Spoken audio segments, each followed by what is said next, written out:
Well, thank you very much. And I'd like to begin by thanking our host, the Heartland Institute, for putting on this very important dialogue and giving me an opportunity to speak here today. Folks, I want to accomplish three things. I want to build upon the excellent presentation that Joe did over breakfast and kind of set the stage. I want to talk about what does the America First Energy Plan mean to us. And then I want to do a little bit of a tour de horizon and give you examples of where we're in fact implementing that around the world. So hopefully we can accomplish that in an aggressive or certainly a challenging 15-minute period of time. Folks, the world has changed. We're living in a time of dramatic change in the global energy sector. What I can say is that this picture many of us grew up with, where we envision OPEC countries producing and developed countries, OECD countries consuming, that's been shattered. Today, technology, entrepreneurship, policy, commodity prices have all combined to radically change the U.S. landscape and U.S. oil import dependence. This, in fact, has translated through the shale revolution to change the geography of energy globally. You see, energy sits at this nexus between national security, economic development, and environmental responsibility, as it always has. And we live in a globally interconnected economy, and perhaps the energy markets are one of the best examples of that. Energy shortages, price volatility, and market supply disruptions affect economic growth and output and the price that our consumers pay at the pump or our energy prices here at home. We all remain energy interdependent. So what can we do about that? And how do we see that? You know, we're emerging from a time, 4 decades since the Arab oil embargo of the 70s, where a true zero-sum game mentality predominated our policies, to a time today where we have energy abundance. And not only is it imperative how we and our allies fulfill those things that are represented by the nexus of energy, but also how other countries, some of our adversaries, do the same.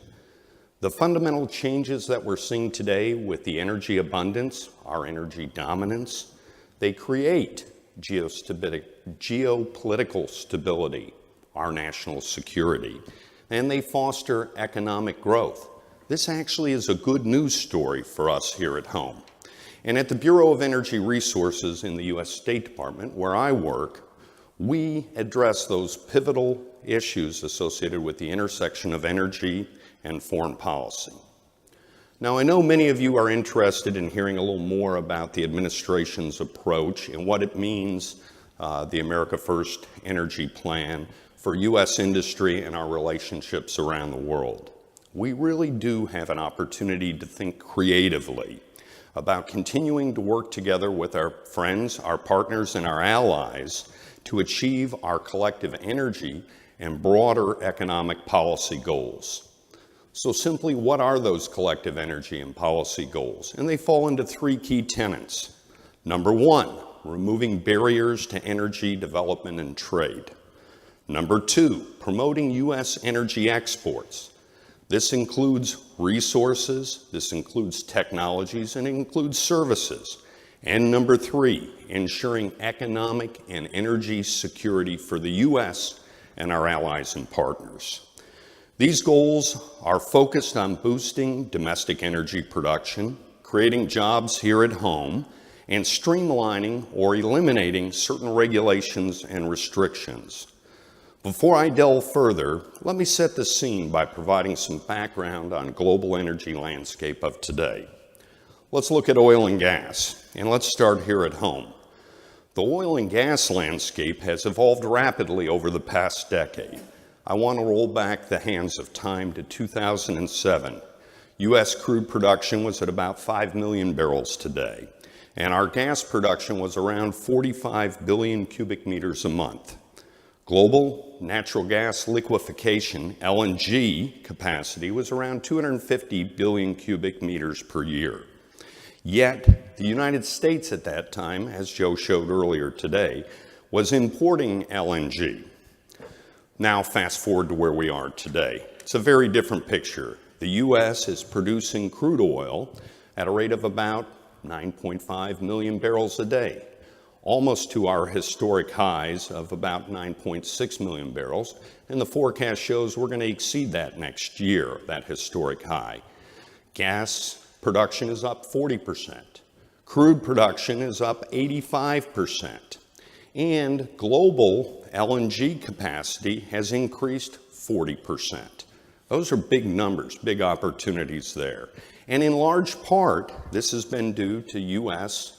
shale revolution and the opportunities for LNG and natural gas that we've seen here at home. These trends have culminated in a historic first for the United States. Last year, in February, the United States exported its first shipment of LNG from the Gulf Coast. Since then, 175 cargoes have been exported internationally in a truly global footprint. Exports to more than 20 countries ranging from Central and South America to Asia to Europe. We're exporting to the Middle East too. A lot of folks don't realize that.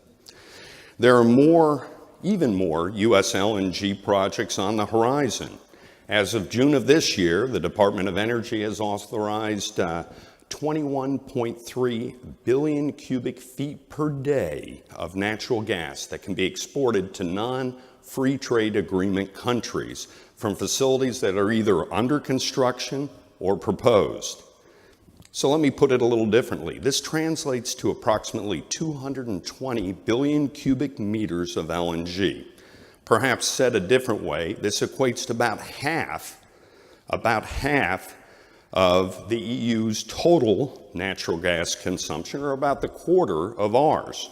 If you think about it geopolitically, and explained yet another way, it eclipses the amount of gas that Russia exported to the EU.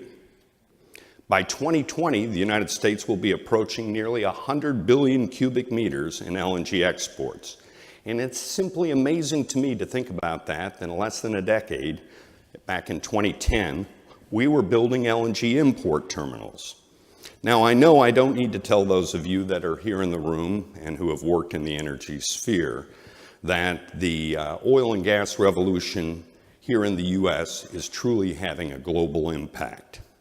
But the fundamental redrawing of the global energy landscape through access to U.S. natural resources, along with further supply, and we're becoming one of the big three in LNG, with Australia coming and Qatar, it really is connecting global gas markets like never before. Thankfully, as natural gas markets become increasingly competitive, efficient, properly operating, the world wins. Well-functioning markets reinforce global energy security, foster economic growth and commercial interests abroad, and depending how host countries choose to use it, can in fact enhance environmental stewardship. In short, what's happening here domestically in the U.S. matters, and it's having an incredible impact on the world. Before I talk about and turn to some of the administration's foreign energy policy, I also want to delve into the coal markets. You know, given the 1.2, almost 1.3 billion people in the world today that don't have access to consistent forms of energy, there is no doubt that coal is going to become and remain an integral part of the global energy mix. According to the International Energy Agency's 2016 World Energy Outlook, coal's share of the global primary energy use stands at about 29%. Folks, that is actually up from 23% at the start of the century. Much of this growth has been driven by China and India. And while we expect the percentage of coal used globally in the energy mix to decline over the next 2 decades, folks miss a simple fact. And that simple fact is that in absolute terms, the amount of coal consumption is increasing.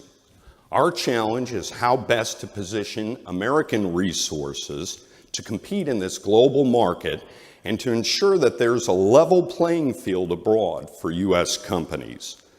The ability of U.S. resources to compete on the global stage is driven partly by the logistics and finding cost-effective ways to get the coal to market.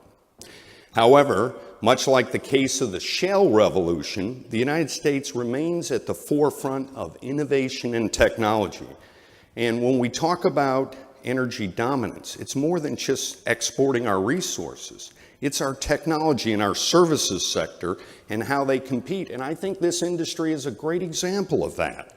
The U.S. produces state-of-the-art equipment for the reduction of SOx and NOx from coal-fired power plants, which could be deployed globally with the right support and opportunity.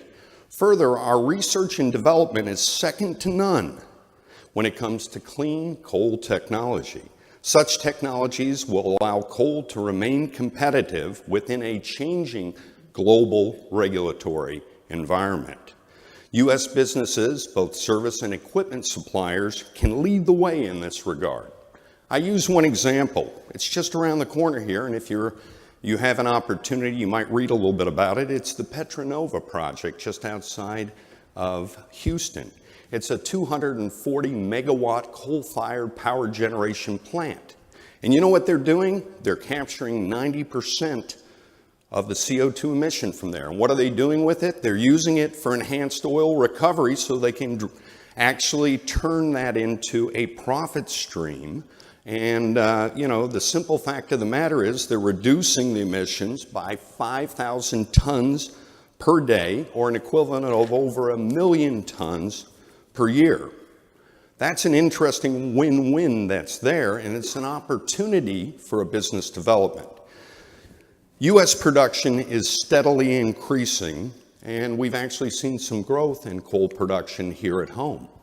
And it's interesting that, again, we sit on 1/4 of the world's endowment of coal, and yet at the same time, our amount of production and exports is de minimis compared to the global scale, as Joe pointed out this morning.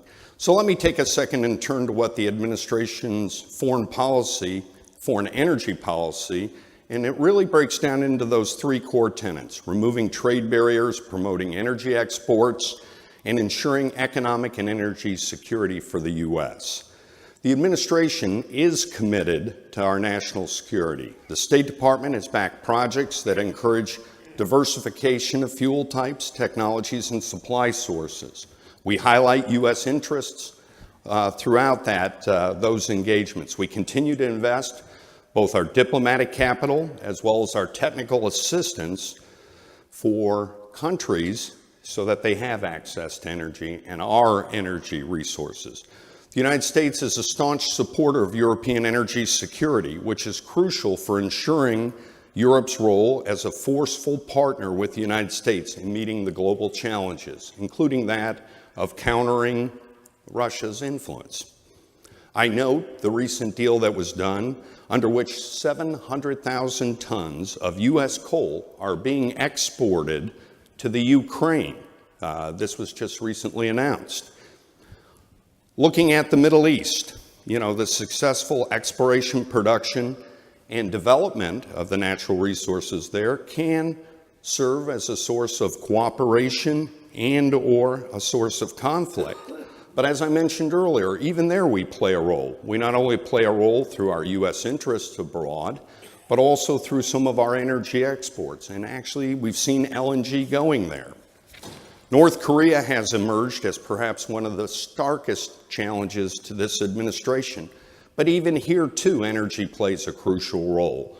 We work closely with China to get them to stop importing coal from North Korea. And furthermore, just recently, we announced further sanctions through the UN in a unanimous vote that helped to limit both the import of oil and refined products into North Korea. In other parts of Asia, from Singapore to Tokyo, we see opportunities for increased collaboration to enhance regional energy security through a growing supply of U.S. LNG. Our partners in the Asia Pacific view us as a reliable, steady supplier of energy. And in fact, part of energy dominance is you can come to us and we can help you in any of the areas. In Nigeria, we're also supporting the government of Nigeria and their efforts to, one, stop and counter violent extremism, and two, the anti-corruption issues. We work to help IOCs, our IOCs over there, to ensure they get payment for the work that they're doing. And we work with them in terms of countering violent extremism like Boko Haram. And then closer to home here in the Caribbean and in Central America, we're working on things like countering the Petrocaribe or the Venezuelan influence. And there are some clear opportunities for the U.S. and U.S. energy exports to backfill in that regard. So as you can tell, energy security still remains at the forefront. I think there are other areas and other ways we can assist, and I won't go into the detail of it in the interest of time, but happy to talk to you all about it offline. But the key here is how can we help create a level playing field, one that's based on fact and allows our industry to compete. Very simply, I could go through numerous examples in that regard, and I'll only point out one. A lot of you may have noticed the U.S.-China economic dialogue that occurred in May. And in fact, LNG played a substantive role there. But beyond that, we also had to have some very, very hard conversations with our Chinese counterparts. And in fact, stress to them the importance of free market enterprise and efficiently working markets. And that affected, as you know, coal and the coal markets in particular. Again, I have more that I could cover here, but I'd like to quote Secretary Perry when he said, "The United States will continue to be a leader in energy technology, development, and delivery. We will serve as an example to the rest of the world on how to achieve economic, energy, as well as environmental goals simultaneously." To state something that's widely recognized but yet underlooked, the United States does have a competitive advantage in all segments of the energy sector, whether it's our vast natural resources, our expertise in extractions, such as unconventional drilling, or due to the emerging technologies and systems that are turning our power sector upside down. The United States is on the cutting edge, and the administration's all the above and the American Energy First plan includes all areas of energy. And this advantage translates to American jobs and investments in the U.S. infrastructure. So you can expect to see this administration highlight the competitiveness of U.S. energy exports, including coal, and anticipate that we will do everything we can to promote internationally the exceptional skill, expertise, and technology that resides here at home in the U.S. in order to unlock the United States' full economic potential. We expect this administration to continue to focus on enhancing our national security. Regarding our collective energy and broader economic policy goals, we seek to remove barriers to energy development and trade, to promote U.S. energy exports, including resources, technology, and services, and to ensure economic and energy security for the U.S. and our allies. Thank you.